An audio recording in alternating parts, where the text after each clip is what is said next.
जय हिंद, नमस्कार। Welcome to सैनिक समाचार। आज 16 अप्रैल की सैनिक खबरों में आप सभी का एक बार फिर स्वागत है। आइए जानते हैं आज की ताज़ा खबरें। पेंशनर्स की डेथ के बाद फैमिली पेंशन से कटेगा कम्यूटेशन। एमएससीपी के लिए रिकॉर्ड ऑफिस से आया लेटर, ऑप्शन मांगा। सैनिकों के अविवाहित बच्चों को मुफ्त में इलाज कब तक।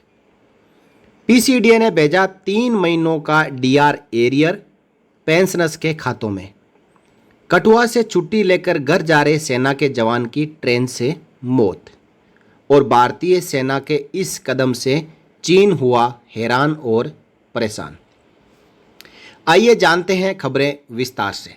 सबसे पहले बात करेंगे कि क्या कम्यूटेशन पूरा होने से पहले किसी पेंशनर की डेथ हो जाए तो ये कम्यूटेशन फैमिली पेंशन से कटेगा। अक्सर ये फैमिली पेंशनर्स का सवाल रहता है कि मेरे हस्बैंड की डेथ हो गई है और अब मेरी फैमिली पेंशन स्टार्ट होने जा रही है, तो क्या मेरे हस्बैंड का जो बाकी कम्यूटेशन था, जो चूकता नहीं हुआ है, वो फैमिली पेंशन से कटेगा।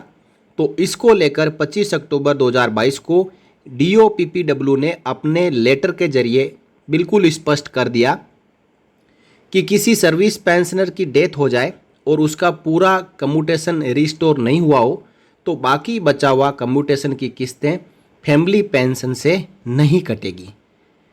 देखिए, it is clarified that in such cases monthly commuted amount of pension is not required to be deducted from family pension and family pension shall be paid in full without any deduction in this regard. तो family pensioners को इस बात की चिंता करने की आवश्यकता नहीं है कि बकाया कम्यूटेशन हमारी किस्तों में से कटेगा या हमारी पेंशन में से कटेगा। यदि किसी का ऐसे कट भी रहा है तो इसके लिए वो पीसीडीए को लेटर लिख सकते हैं और इस डिडक्शन को बंद करवा सकते हैं। बात करें अगली खबर की, तो डीएससी के पेंशनर्स को रिकॉर्ड ऑफिस ने भेजा एमएसीपीएस देने के लिए ऑप्शन फॉर्म। जी हाँ, डिफेंस सिक्योरिटी कोर की ओर से सभी पेंशनर्स को जिनको एमएससीपी लागू हो रहा है उनको लेटर भेजकर ऑप्शन फॉर्म मांगा जा रहा है। आप यहाँ पे देख पा रहे हैं, grant of modified assured career progression scheme for जेसीओज oblique OR defence security corps. Government of India के लेटर का हवाला देते हुए यहाँ लिखा है, it is intimated that your case for grant of MSCP is being screened for financial upgradation with effect from 1st January 2016. As per the seniority for grant of MSCP, you are requested to forward form of option duly signed by you to this office immediately for our further submission to POR for publication and early adjustment of MSCP benefits. You are requested to forward the same on priority. यानी आप नीचे देखेंगे तो यहाँ पे एक form of option दिया हुआ है और ये फॉर्म ऑफ ऑप्शन काम आता है एमएससीपी लेने के लिए।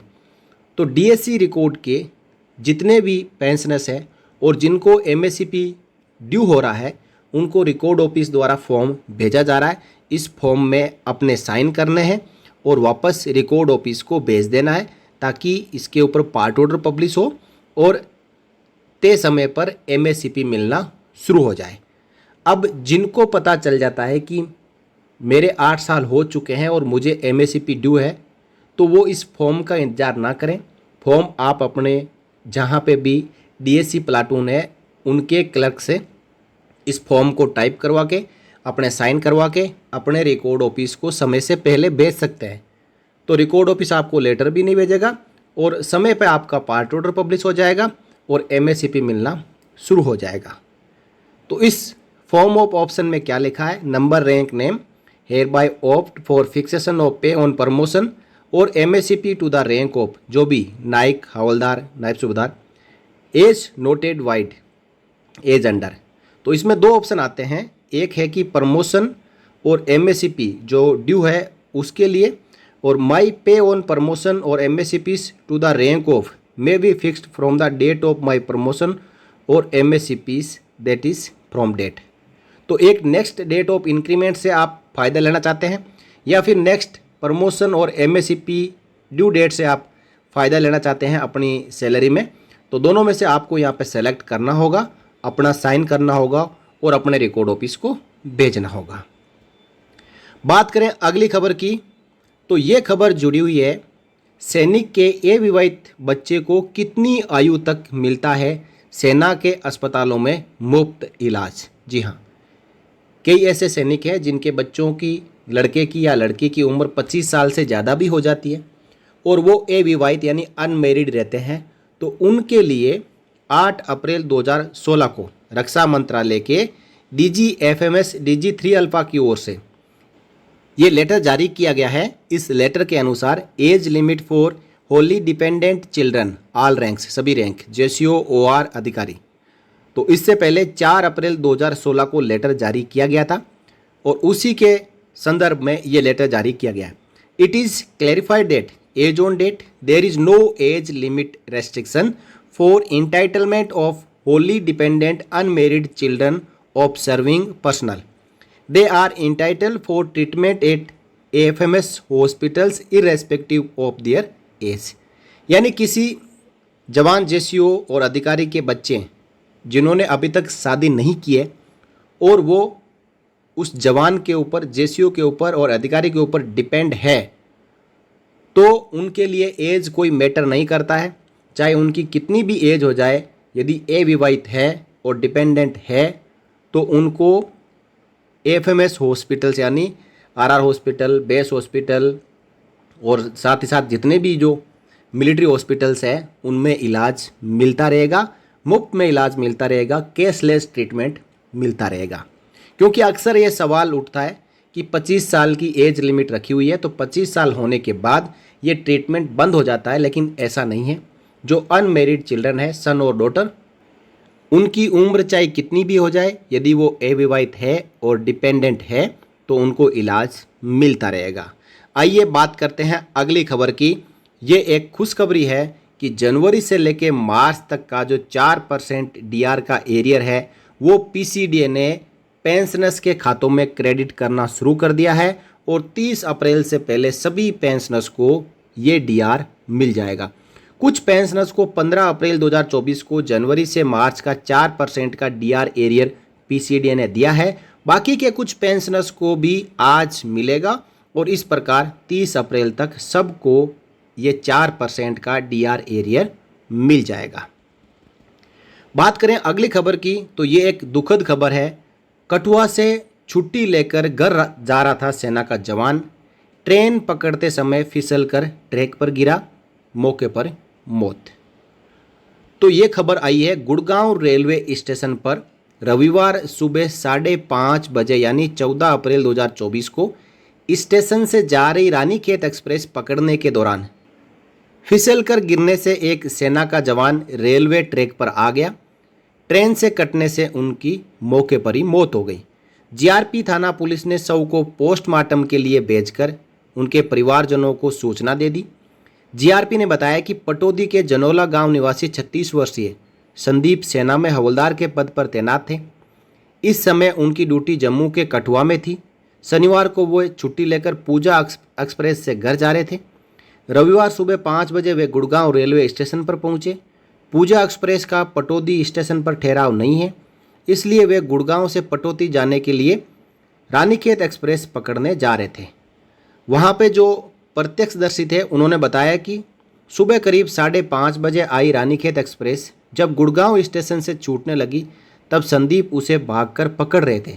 भागते भागते रेवाड़ी की तरफ यार्ड के पास ट्रेन में चढ़ने के दौरान उनका पैर फिसल गया और वो ट्रेन के नीचे आ गए। इससे उनकी मौके पर ही मौत हो गई। सूत्रों के अनुसार GRP ने तलाशी के दौरान उनके बैग से 25 से 30 हज़ार रुपये, मोबाइल, कपड़े व अन्य सामान बरामद किया। तो कहते हैं ना, दुर्घटना से देर भली। इस प्रकार की गलतियां हमें नहीं करनी चाहिए।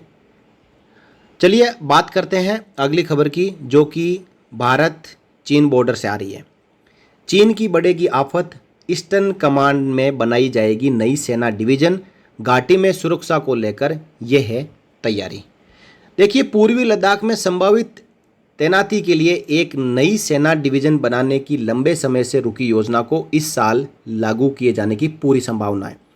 ये योजना जम्मू कश्मीर और लद्दाख क्षेत्र के लिए बदलावों की एक श्रृंखला के हिस्से के रूप में होगी।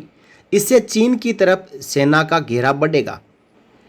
इंडियन एक्सप्रेस की खबर के मुताबिक सेना उत्तरी कमान के तहत पूर्वी लद्दाख में संभावित तैनाती के लिए 72 डिवीजन को बढ़ाने का विचार कर रही है, जो मूल रूप से पानागढ़ पश्चिम बंगाल स्थित 17 माउंटेन स्ट्राइक कोर के तहत काम करती है।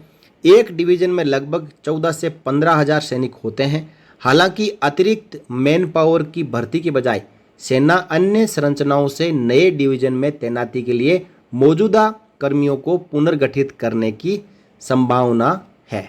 यानी जो सैनिक पहले से यूनिटों में काम कर रहे हैं, आर्मी में काम कर रहे हैं, उन्हीं में से सैनिकों को इस नए डिवीज़न में भेजा जाएगा और ये डिवीज़न लद्दाख और चाइना बॉर्डर पर स्थापित होगा, जो कि स्ट्राइक कोर के तौर पर पहले से ही पानागढ़ में कार्यरत है। अब ये डिवीज़न आगे फॉरवर्ड एरिया में जाएगा और 14 से 15 हज़ार सैनिक वहाँ पे जाएंगे। तो इस प्रकार आज की खबरों में इतना ही। वीडियो को लाइक और शेयर ज़रूर करें, साथ ही चैनल को सब्सक्राइब करना ना भूलें, ताकि आपको आपसे जुड़ी हुई ताज़ा जानकारियाँ और खबरें यूं ही मिलती रहें।